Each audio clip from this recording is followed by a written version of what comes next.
Hari ini banyak kawan-kawan kita, saya cuba santun ni, saya bagi pencerahan sedikit, saudara.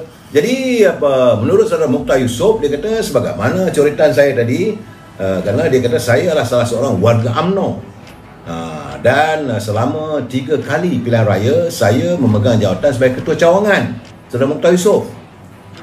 Dan kini dia kata dia berehat sebagai pengurusi tetap, pengurusi gugusan. Saya ingat ini saudara Mukhtar Yusof ni daripada Felda kot, sebab dia kata sebab pada pengurusi gugusan. Gugusan ni Felda lah. Sekarang ini dah berehat sebagai UMNO veteran.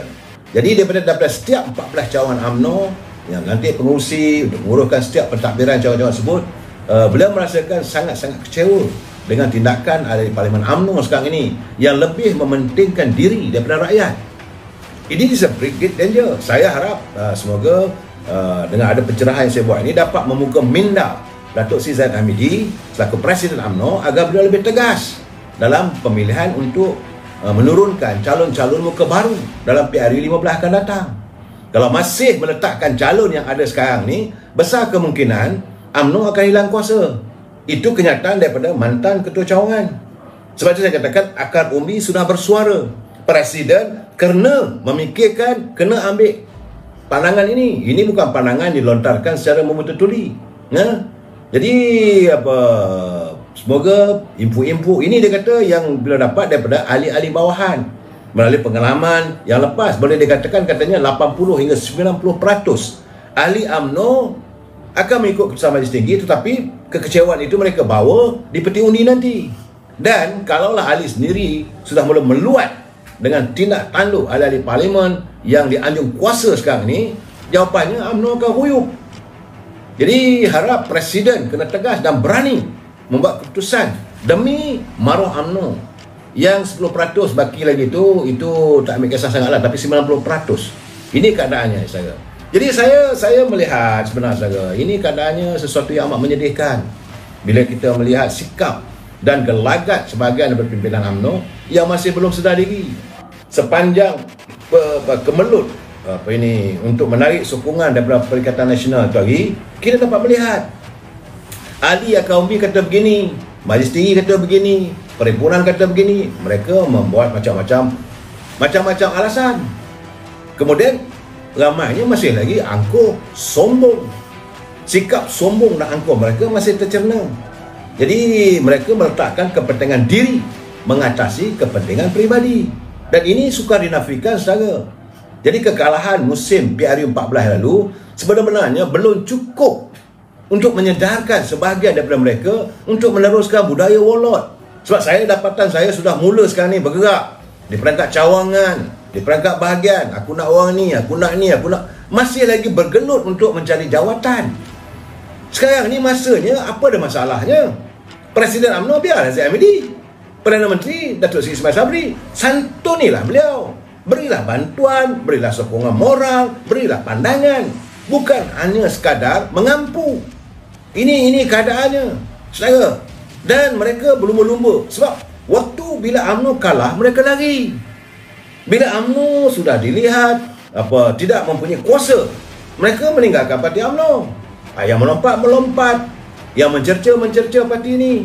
Tapi hari ini sudah melihat ada nyawa baru, ada cahaya baru untuk UMNO. Dan mereka sudah mula datang balik. Bila datang ini, kalau sekadar datang tak ada masalah membuat onar. Sebab itu saya amat menghormati teman-teman kita di Sabah. Walaupun 23 ketua bahagian melompat meninggalkan Batera UMNO, yang baru naik balan ketua bahagian, naik ketua bahagian, ketua pemuda, mereka menyantuni parti ini dengan penuh berusaha bersama-sama dengan Presiden. Dalam keadaan UMNO yang koyak rabak, UMNO yang hilang kuasa, UMNO yang dihina, UMNO yang dicaci, Presiden UMNO berusaha. Tapi mereka tak pernah terima kasih pun. Malahan sampai ke hari ini masih lagi mencerca Presiden. Apa dosa dia? Dan mula mewujudkan kluster mahkamah dan sebagainya. Berkali-kali saya katakan, no one is guilty unless proven by the court. Tidak ada seseorang yang boleh dikatakan bersalah melainkan dibuktikan oleh mahkamah. Tunggulah pembicaraan. Ini bila beliau sakit, beliau diterjah. Ini keadaannya. Saya amat kecewa melihat. Sebab beliau menyantuni UMNO dengan besar payah. dengan tenaga, wang ringgit, segala usaha lah dibuat. Akhirnya kuasa di anyam kuasa si Perdana itu sudah dapat balik pada UMNO. Walaupun ini tidaklah demokratik. Saya bersetuju. Saya bersetuju kalau orang kata ni cara UMNO tak betul. Memang tak betul. Sebab kita parti yang kalah. Wan Mas Indari, sepatutnya kita menyantuni UMNO. Ini saudara Mustafa Ahmed, kluster MKT, betul. Mereka ini meletakkan kepentingan diri. Sebab itu mereka cuba menggunakan pelbagai alasan. Malahan sebagaimana menurut Tan Sri Syarif Samad, dia kata dia sedar ada juga kalangan Majlis Tinggi UMNO yang bertanding untuk jawatan dalam parlimen, untuk bertanding wakil rakyat, dia menang. Tapi untuk jawatan dalam parti mereka kalah. Cuba pula mempengaruhi supaya kalau boleh UMNO ini diharamkan. Tindakan mereka itu waktu itu okeylah. Saya tak fahamlah kenapa mereka bersikap begitu. Kerana ketika itu mereka nak jaga kepentingan diri. Kalaulah waktu itu jawatan-jawatan Majlis Tinggi UMNO masih lagi tidak dianggap sah, maka arahan Majlis Tinggi tak boleh diikut. Maka ahli-ahli parlimen tak perlu menyokong pimpinan kerajaan yang lalu. Itu yang lepas. Okey. Sekarang ni dah tak ada dah. Dah selesai dah masalah itu. Kenapa masih ada lagi usaha mahu menjerut, mengheret UMNO ke dalam masalah yang bukan-bukan? Kenapa mahu diwujudkan lagi budaya warlords? Budaya yang orang menyampah, rakyat akan umum benci melihat bahawa adanya pimpinan yang sanggup mengeluarkan wang membeli jawatan. Jawatan dalam parti ini seolah jadi barang gadaian. Setengahnya pula itu nak balik pada UMNO ni kerana di sinilah adanya lombong kekayaan. Ini yang merosakkan UMNO. Saya dah cakap terus terang, kalau ini keadaannya, mahu UMNO rakyat akan menghukum lagi. Sebab itu saya katakan Presiden UMNO kali ini kena tegas. Mr. President, you mesti tegas. Okey, you dah bawa pimpin UMNO dengan baik. Hubungan anda dengan Timbalan Presiden begitu padulah saya lihat. Di kalangan majlis, bukan ramai pun 3-4 orang dekat Majlis Tinggi itu yang tak bersama dengan anda. Go ahead. Tapi untuk masa depan, apabila adanya pilihan raya, turunkanlah ahli-ahli yang baru. Perlu ada penyalinan. Semalam saya dah bercakap, kemarin saya bercakap, dulu pun saya bercakap, UMNO perlu melakukan islah kepimpinan, reformasi kepimpinan. Kalau tidak, Datuk Seri Anwar Ibrahim, you are most welcome to be the next Prime Minister. Ini saya cakap terus terang. Sebab ahli-ahli akar umbi kecewa melihat banyaknya penyakit-penyakit yang ditinggalkan. Masalah sekarang ni lain tak ada. Orang tuju UMNO ni parti korup. Ini yang kadang-kadang buat saya marah. UMNO tak salah, yang salah pimpinan. Berkali-kali saya katakan, mereka mengejar kekayaan, mereka mengejar jawatan hanya untuk mengkayakan diri mereka, bukan untuk ahli. Macam sekarang ini, okey, Yang Amat Perdana Menteri datang daripada UMNO, dah buat kenyataan bahawa 1,400-1,600 BKC akan disalurkan. Sepatutnya mereka di kawasan, di bahagian masing-masing, di kawasan parlimen masing-masing, bincang dengan Kementerian Kewangan, bincang dengan Lembaga Hasil Dalam Negeri, macam mana penyampaian nak disampaikan. Kalau kawasan dia ada 145,000, let's 145,000 people memperolehi peruntukan yang diwujudkan oleh kerajaan. Sepatutnya mereka kena berada. Hari ini ke, besok ke, dia kena dah berada dengan pejabat daerah ataupun pejabat Lembaga Hasil Dalam Negeri, berbincang macam mana. Sebab peruntukan dah ada, salurkanlah agar rakyat segera disantuni. Saya dah katakan dari dulu lagi, UMNO ni macam dia di Malaysia ni, bila kita bercakap soal politik, soal kepimpinan negara, orang akan semua fokus pada UMNO. Sebab itu tadi saya bercakap, oh jadi sekarang ni masalahnya UMNO. Yes, UMNO. Kalau pembaca sekarang ni, kerajaan Negeri Selangor, kerajaan Pakatan Rakyat, Kerajaan Keadilan, tapi orang kata UMNO. Bila sebut kerajaan, orang kata UMNO. Jadi image itu macam saya kata tadi, pergi kedai nak beli ubat gigi untuk gosok gigi, orang tak kedua nak beli daki ke, dali ke, kelusap ke, tak ada. Dia kata minta saya Colgate. Bukan brand ini brand yang lain, tapi sebutannya lah Colgate. Begitu juga kalau nak bersih pisau cukur, misal jilet apa, Siksang ke, Sik ke apa, tapi jilet. Begitulah dari segi politik hari ini, orang melihat kepimpinan negara UMNO. Jadi kalau pimpinan UMNO cannot behave yourself, kalau UMNO tak boleh menjaga pribadinya, maka mereka tidak layak.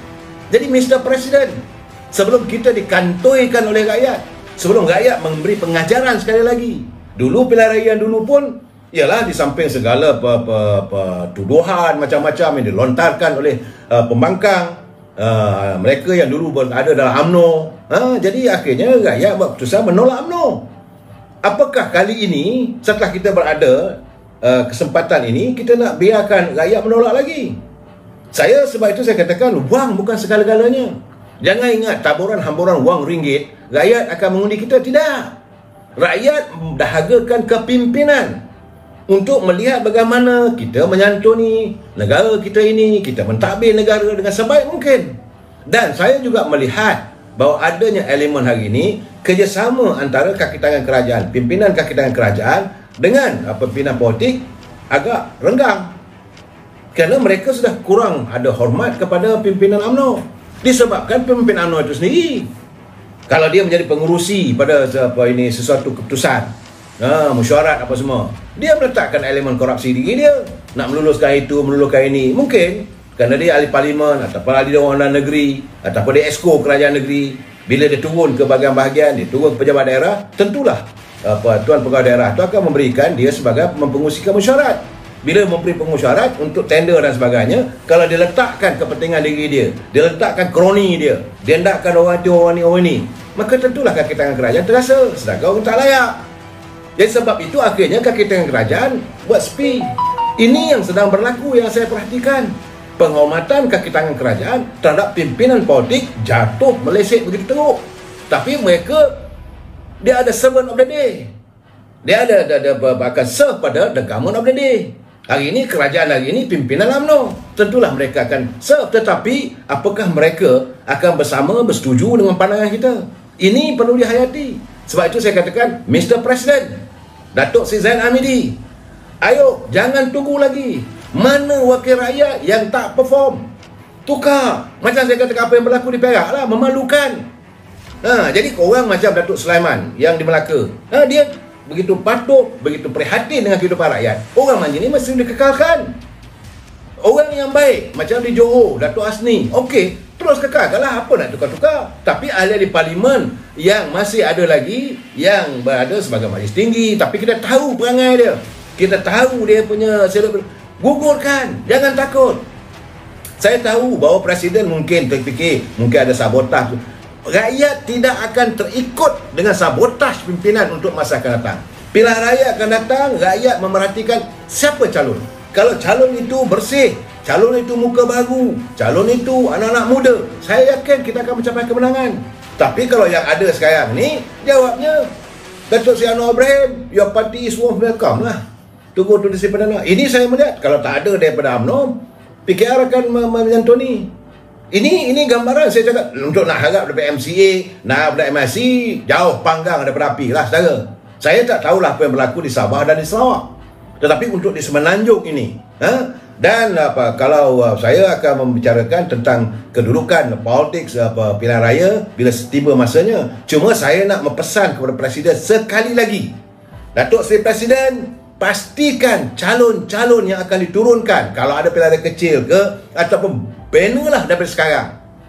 Let's develop now. Lakukan islah kepimpinan. Let's reform dari segi kepimpinan. UMNO itu di peringkat awal ni daripada sekarang ni, dikenal pasti calon-calonnya. Orang ini hendaklah diberi latihan supaya apa yang berlaku dalam Dewan Undangan Negeri Perak semalam 2 hari lepas tu tidak terjadi. Dan kita berakyat melihat sekarang ni, Datuk Seri Ahmad Berhormat, Datuk Seri Syed Sabri, terima kasih. Anda sudah mula memperlihatkan gambaran menyantuni kehidupan rakyat. Tetapi pastikan bahawa segala bantuan yang anda umumkan itu benar-benar dapat dinikmati oleh rakyat. Rakyat sedang memerhati dan menanti sekian lama dengan penuh kesabaran. Biarlah mereka paling tidak pun mengungkapkan thank you Mr. Prime Minister. Kita sambung lagi malam besok. Wabillahi taufiq wal hidayah. Assalamualaikum warahmatullahi wabarakatuh. Selamat malam.